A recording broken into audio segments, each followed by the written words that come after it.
Have you ever wondered what it feels like to carry a heart full of hurt, yet still long for a place to call home? Clara Whitfield stepped off a train in the wild Montana territory with nothing but a worn carpet bag and the memory of a past that nearly broke her. She had no family, no husband, no promise of safety, only the courage to answer a rancher's wire asking for help with his children. But when she met Jameson Hale, a widowed cowboy with grief in his eyes and two little ones at his side, a question rose between them: could two broken lives make something whole?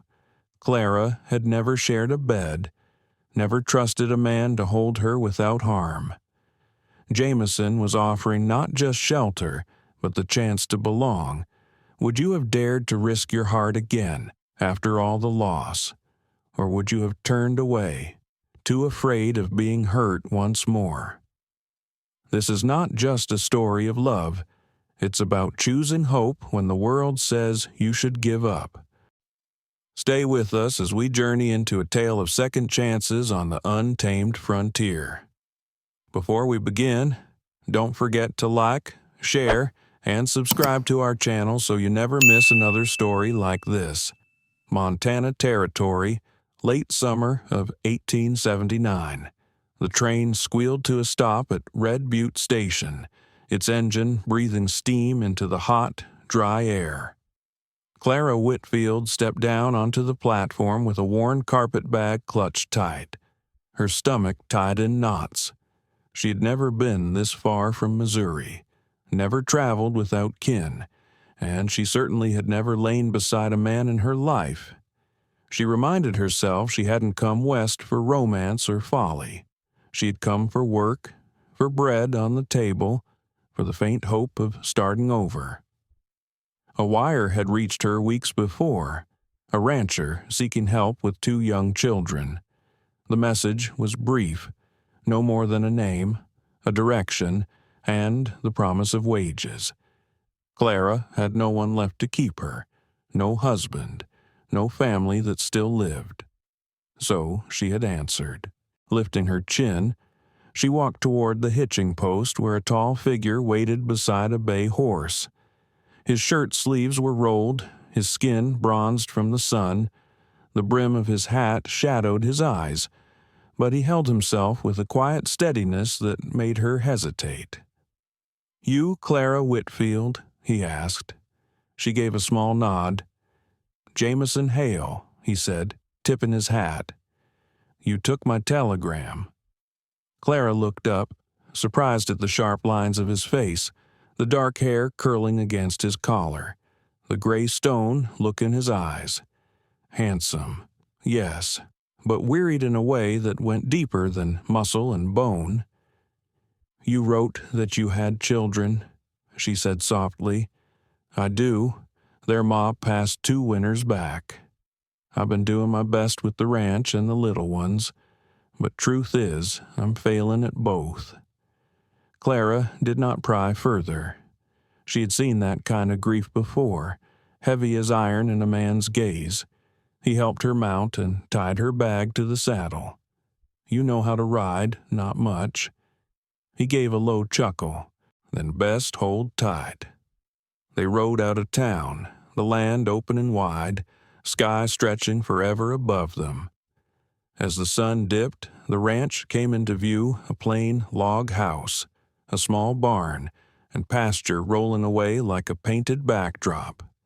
2 children darted from the doorway barefoot, a girl of about 9 with a long braid, and a boy near 6 with a gap-toothed grin. "Eliza, Caleb." Jameson called, "Come meet Miss Whitfield." The girl straightened. "Are you going to be our new mama?" Clara's heart stumbled. "No, darling. I'm only here to help your father." Caleb frowned. "Mama used to braid Eliza's hair." "I can do that," Clara said gently. Eliza's eyes softened and she nodded. Inside, the house was plain but cared for. A pot rested on the stove, dried sage hung from the rafters. Jameson showed her a narrow room at the back with a cot and a basin by the window. "You'll manage here," he said. She studied him. "You seem a good father." He leaned against the frame, weary but honest. "I try. But I was made for horses, not hair ribbons." Clara smiled for the first time since the train stopped. "Then I reckon it's good I came." That night, she braided Eliza's hair by lamplight, read a verse of scripture to Caleb, and sat alone in her small room with folded hands. She remembered her short, harsh marriage and the running that followed. Now she was here, beginning again. Days fell into rhythm. She rose early to sweep the porch, gather eggs, feed the hens. The children trailed her, asking questions, laughing, softening the weight inside her chest. She hummed over the stove, patched Caleb's shirt, taught Eliza how to spell the word hope. Jameson watched her with eyes that saw more than he said. He noticed she favored tea over coffee, how she brushed her hair back when thinking, how she kept her shoes polished even in dust. One stormy night, thunder split the sky, and Caleb came trembling from his bed. "I want Mama," he cried. Clara pulled him close, rocking him gently. Jameson stepped into the hall, worry etched deep. "He's all right now," Clara whispered, holding the boy. Later. She lay beside Caleb until his breathing steadied, and when she looked toward the doorway, Jameson stood there silent before turning away. A few days later, they drove to town for supplies. On the return, the wagon broke down 6 miles from home. Jameson muttered, checked the damage, then shook his head. "Not tonight. We'll have to walk it." They set out beneath the fading sun, quiet between them. At last, Clara spoke. "I never thought I'd find myself in this kind of life." He glanced at her. "You regret it?" "No," she said, "just surprised." They paused beneath a cottonwood tree. The wind caught her hair, and he reached to tuck it back. His fingers grazed her cheek, and both of them froze. Her voice was low, trembling. "I have never shared a bed." His eyes held hers, fierce and tender all at once. "Then share mine forever." Clara felt the world hold its breath when Jameson's words brushed the air between them. Something inside her, long numb, quickened again, though fear clung just as tight. "I have known hurt," she murmured, steady but fragile. "I cannot step into that again." He didn't flinch, he only nodded, quiet as the trees swaying above. "I believe you," she whispered at last, and in that single truth something shifted. They walked the rest of the way home in silence, the fading light wrapping them in stillness. Neither spoke, but the space between them pulsed with unspoken promise. That night, Clara sat by the window of her small room, the stars spilling like scattered lanterns over the prairie. When Jameson passed her door, he slowed, and for a moment he simply stood there. Clara rose, drawn to him as if her feet moved on their own. She placed her hand in his, and he lifted it to his chest, resting it against the steady beat beneath his shirt. "You don't have to be alone anymore," he said softly. For the first time in years, Clara believed it might be true. By late September, the nights had grown sharp, frost silvering the fields before dawn. Clara wrapped her shawl tight as she stood on the porch in the gray morning, breath rising like smoke inside. Eliza stirred, and Caleb's sleepy voice carried from beneath his quilt. The door opened behind her.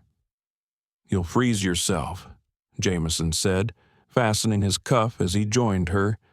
"I wanted to see the sky before the stovepipe smudges it with smoke," she answered. He gave a quiet laugh. You've a way of saying things. Always soft, always strange. Never know what will come out next. Do you want me to stop? She asked, half teasing, half serious. No, he said, eyes fixed on the horizon. I want to hear the next thing. They stood together as the sun broke over the ridges, the light spilling across the fence line, the horses pawing the frozen ground, the rooster crowing late and begrudging. Eliza wants to help in the kitchen now, Clara said. She asked if I'd teach her to make cornbread without burning the edges. She used to sit on the counter while her ma cooked. Jameson said quietly, feet dangling right in the flour bin. I won't take those memories from her. Clara nodded. I didn't think you would. She turned to step back inside, but Jameson caught her hand. I've been thinking on what I told you, he said. So have I. I meant it, he whispered. But it don't have to be now. Not even soon. I only want you to stay when the snow comes. Her fingers curled around his. I don't know how to be wanted without being used. Then let me show you slow, later that morning. Clara let Eliza measure out the cornmeal and stir the buttermilk, not correcting her uneven strokes or the flour dust on the table. Caleb sat carving a scrap of pine with Jameson's whittling knife, tongue pressed in concentration. After breakfast, Jameson hitched the wagon, saying he had to fetch fencing wire from a neighbor 20 miles east. Clara packed him bread, apples, and quietly slipped a folded note between the napkin and tin cup. He would not see it until midday, and he would not be home until the next evening. That afternoon, Clara showed the children how to press wildflowers between the pages of an old ledger. Caleb chose a stubborn yellow daisy, Eliza a sprig of sage. Clara wrote their names beneath each stem with a steady hand. Later, she carried a rocking chair onto the porch and stitched patches onto Caleb's worn trousers as the sun slid low. Eliza came to stand near her, shawl pulled close. "Do you like my papa?" the girl asked. Clara kept her eyes on her stitching, but smiled. "Yes, I think he likes you, too. He speaks softer when you're near. He's nicer," Eliza said matter-of-factly. Clara's smile grew, though she did not look up. "Your father is a good man. You could stay forever if you wanted. I just might."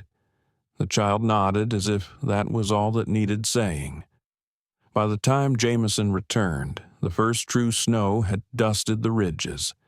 His coat was stiff with frost, his boots caked with slush.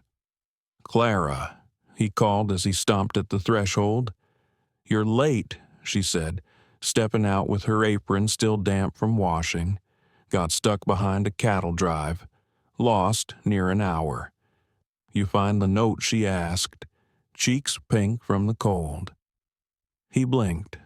"What note?" Clara pulled her shawl tighter. "I wrote that I hoped you'd come back before the snow held." He studied her face, serious and intent. "I'd have come back even if it buried the hills." That night, after the children were tucked in, Clara waited by the hearth. Jameson sat across from her, elbows on his knees, eyes shadowed in the firelight. "You told me once you'd show me slow," she said, her voice barely above the crackle of the logs. "I want to start learning." For a long moment, he didn't move. Then he rose and crossed the room. He held out his hand. She placed hers in it, and together they walked to her room, the space that had once been only hers. He did not unlace his boots until she had slipped off her shoes. He watched every motion as though memorizing it. When their shoulders touched on the narrow bed, he asked, "Are you sure?" Clara nodded, not because she was certain of the road ahead, but because for the first time since Missouri, she trusted the ground beneath her feet. They lay side by side, barely touching, the fire's glow flickering across the walls. Outside, the wind brushed against the eaves. Clara whispered, "I've never slept beside someone who let me rest. I don't want to be anything else but that," Jameson said.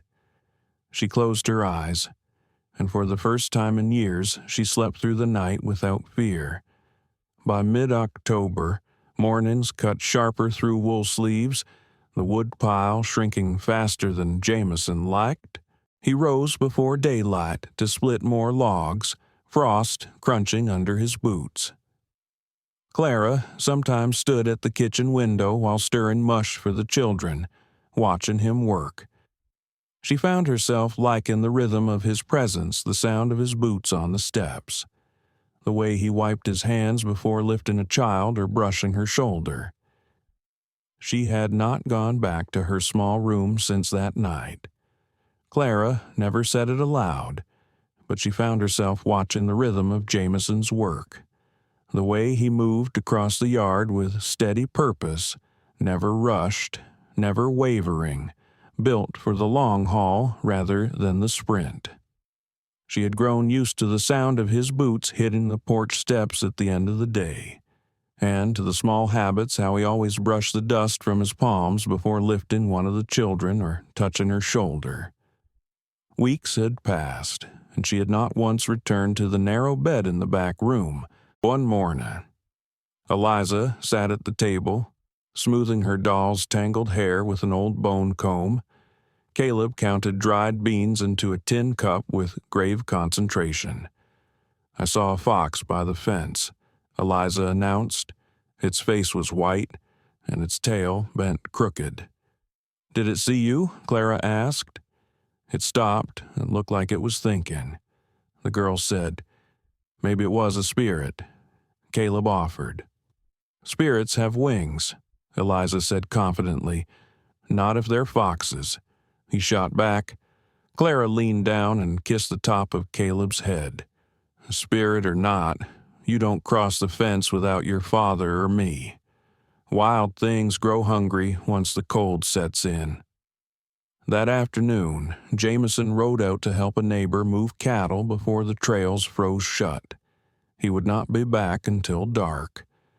Clara spread scraps of fabric across the table and showed the children how to cut shapes for a quilt she had long meant to start. "I want stars on mine," Eliza said, choosing the brightest cloth. "Then we'll stitch stars," Clara promised. Caleb frowned at his crooked square. "Mine looks like a potato," Clara grinned. "A fine potato it is, better than any star." Caleb beamed at her praise. When the children were asleep, she sat alone by the hearth with her mending basket, waiting for the sound of hooves. The wind pushed against the shutters, rattling the house. She thought of Jameson riding out there in the dark, coat pulled close, mule pressing forward against the storm. At last he came, cheeks raw from the cold, snow clinging to his hat. "You're late," she said, rising quickly. "Had to ride wide around a fallen tree. Mule near pitched us into a ravine." Without thinking, Clara crossed the room, unwound his scarf, brushed the ice from his collar. Jameson caught her wrist, gentle but firm, pressing it against his chest. "Wasn't sure if you'd still be awake," he said quietly. "I don't sleep easy when you're gone." He bent his head and kissed the inside of her wrist before letting go.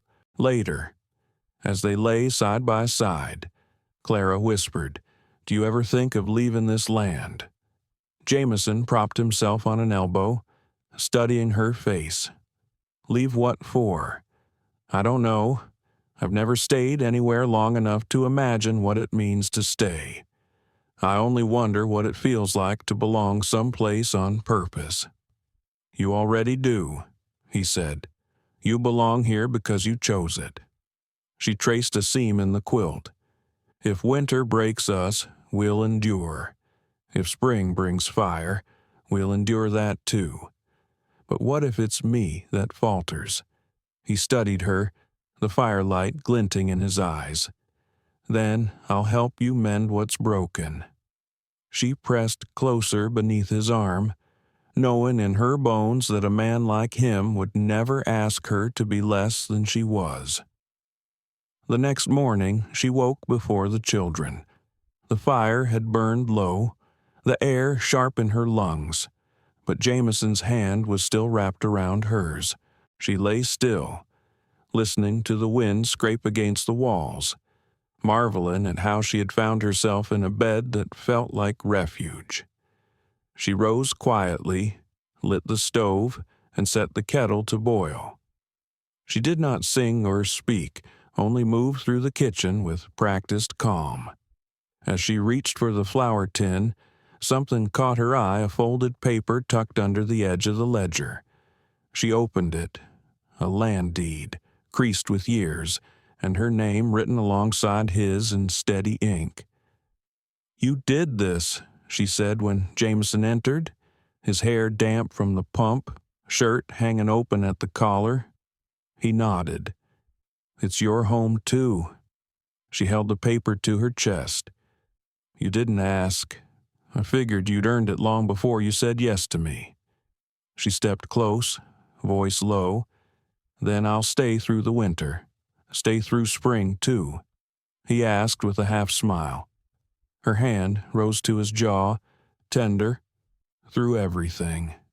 He nodded once, just once. That was enough. November settled quiet on the valley, the first true snow fallen overnight and covering the fields in white. Eliza and Caleb pressed their noses to the window, breath fogging the glass, while Clara stoked the stove with the last of the dry aspen. Jameson had left before dawn to help drive sheep down from the ridge before the drifts grew too deep. He had scrawled a note in the margin of the almanac, the only paper close to hand. Clara found it by the coffee pot, traced his rough handwriting, and tucked it behind the flour tin. The children bundled into coats and scarves, running outside to tumble in the powder. Clara followed, boots crunching, laundry basket in hand. She strung clothes on the line, breath clouding before her, and paused to watch the children build a lopsided snow woman with a stick arm and a rock for a mouth. Later, while Caleb napped, Eliza sat at the table shaping beeswax into a horse, tongue peeking out the corner of her mouth. "Did you have a mama who taught you things when you were little?" she asked without looking up. "No," Clara said gently. "Not for long." "What happened?" "She fell ill the year the river flooded. Everything changed after that." "Did it make you sad all the time?" "Not all the time. Only in the quiet places." The girl nodded slowly. "Sometimes I feel sad in the quiet, too." Clara reached across the table and brushed a crumb from Eliza's sleeve. "That's how we remember the ones we love. It doesn't mean we're broken." That afternoon, the wind rose, piling snow against the barn. Clara fastened the shutters and brought in the hens early. At dusk, she lit the fire, the wood crackling low while the wind sighed through the seams of the house. Caleb curled against her side on the rug, clutching the cloth doll his mother had sewn. He didn't speak, only pressed his cheek to her skirt and closed his eyes. When Jameson returned after dark, his coat was heavy with frozen sleet. He stepped inside, weary from the long ride, and Clara rose to meet him, warmth already waiting in her eyes. Clara met Jameson at the threshold with a towel and a pair of wool socks. He stood in the doorway, snow clinging to his coat, eyes fixed on her as if he'd been thinking of nothing else the whole ride home. "You're late," she said gently. He took the towel from her hands, couldn't leave until the last of the sheep were off the ridge. Snow was nearly past my stirrups by the time I crossed the creek. Clara unwound his scarf. Careful with the damp cloth. You haven't eaten, no? She set a steaming bowl of stew before him at the table, and he ate while she sat nearby, her hands folded, her gaze steady. Between bites, he said, heard from a fellow in Cheyenne. He's selling a printing press and a stack of books. Belonged to a school teacher who passed on 2 years ago. Thought maybe Eliza might want them. Books, Clara asked, tilting her head. He nodded. And a small cabinet press that could fit up in the barn loft. You want to teach her to print? I thought maybe you might want to, he replied. Clara leaned back, surprise stirring inside her. You kept that to yourself. Wanted to be certain before speaking it out loud. She watched him finish his meal, then stood and offered her hand. He rose, took it without a word, and they walked together to the back room. That night, beneath the quilt. Clara turned toward him, her voice hushed. I used to think I'd lived my whole life unseen. You're seen, Jameson told her, clear as the morning sky. She pressed her forehead to his chest, listening to the slow, steady beat. You've given me more than any man ever has. That's because it's no bargain between us. You owe me nothing. Clara slipped her hand over his, anchoring herself in the quiet. He kissed the crown of her head, then whispered. You ever think you might love me? She did not draw back. I think I already do. Jameson let out a long breath, as if some weight had lifted from him at last. The next morning, she wrote a list for the winter stores, adding cloth for book bindings and lamp oil for the loft. When Jameson returned from feeding the stock, she handed it to him. He scanned it, then looked up. You planning to stay through summer, too? She gave a single nod, soft but sure. Then I'll double the sugar. Eliza's been asking for pie tins. He folded the list, tucked it into his coat, and smiled. You'll ride home, too, Clara said. I will, he promised. That winter, the north wind howled across the valley, but inside the Hale homestead there was warmth, not fear. The snow deepened in December, heavy and wet, softening the world into silence. Firewood was stacked, stock fed, bread rising slow on the back of the stove. Clara moved through the house with the ease of belonging. She no longer faltered before speaking. No longer hesitated to reach for Jameson's hand when he stepped inside with snow in his beard and the smell of pasture still clinging to him. She learned the curve of his shoulder in sleep, the way he lifted Caleb without effort, how he poured her coffee before his own. That week, Jameson cleared the loft above the barn, sweeping it clean and setting the wooden crate with the printing press against the wall beside a small table he built from leftover planks.